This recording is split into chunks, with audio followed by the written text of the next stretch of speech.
You know what's interesting? The moment you tell someone you don't celebrate your birthday, the room changes.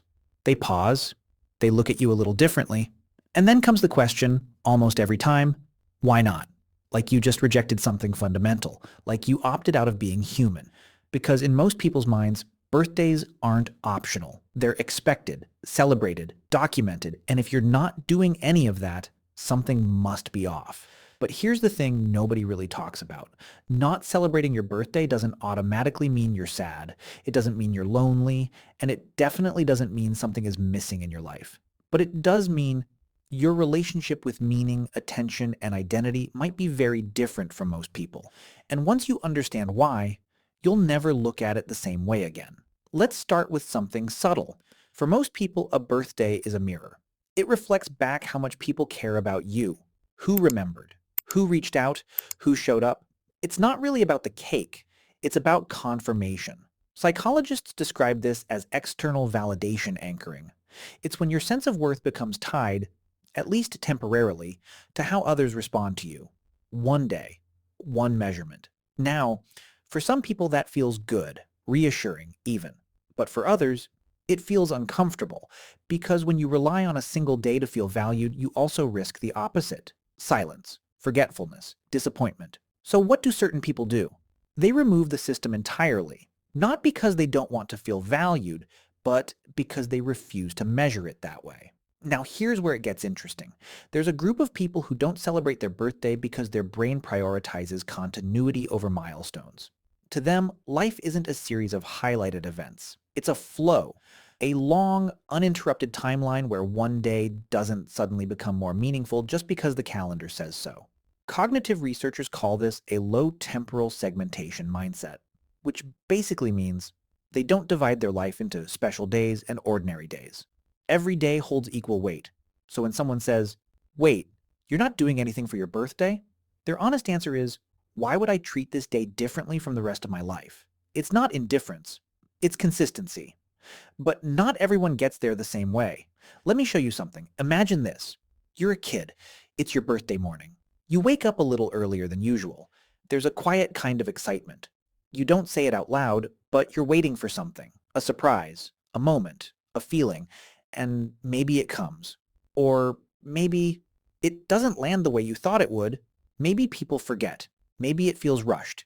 Maybe it's there, but it's not felt, and something subtle happens.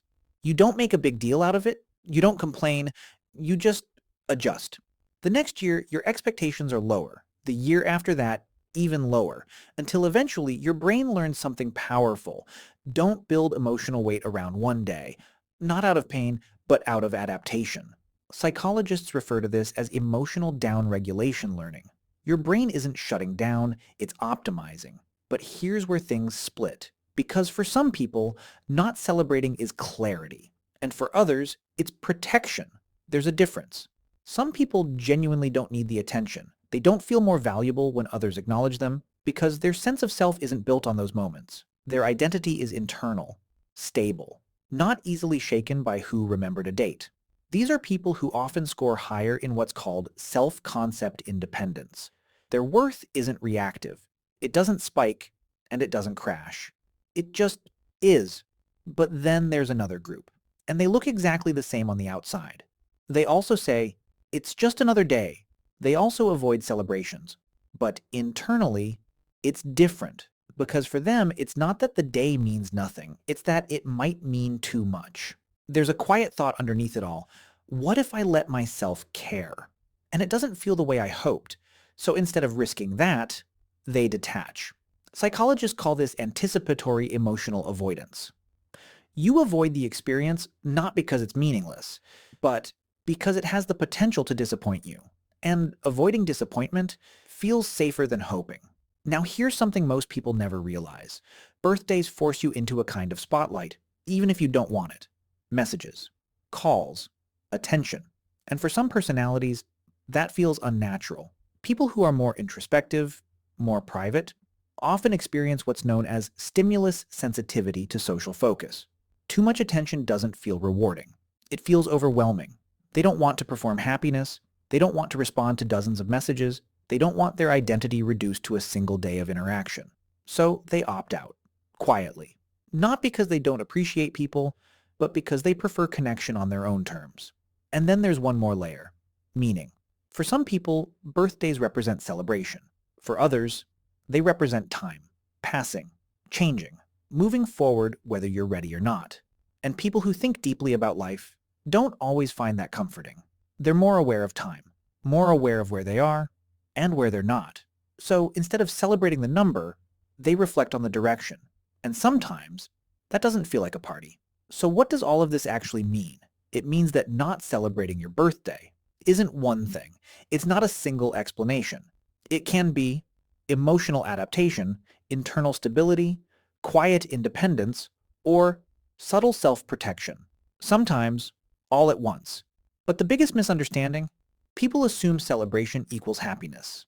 An absence of celebration equals something missing.